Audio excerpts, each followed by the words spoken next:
The PF error code on a Whirlpool washer indicates a power failure problem.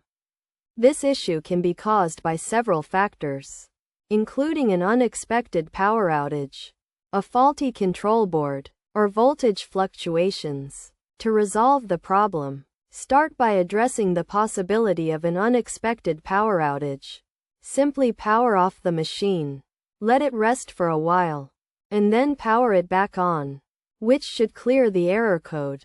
If the issue is due to a faulty control board, power off the machine, remove the top panel to access the control board, and inspect it for any damage, such as loose wires, burnt elements, or corrosion. Replace any damaged components, tighten loose wires, and test the control board for continuity.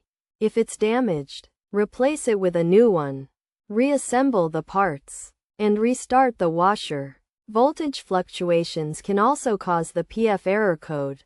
To avoid this, ensure that the power circuit is not overloaded. Inspect the power supply unit to ensure it's stable, and verify that the wiring was done correctly and that the wires are in good condition. Using a voltage stabilizer with the machine can also help protect it from power surges. If the machine still doesn't work after trying these solutions, it's best to contact a professional for further guidance.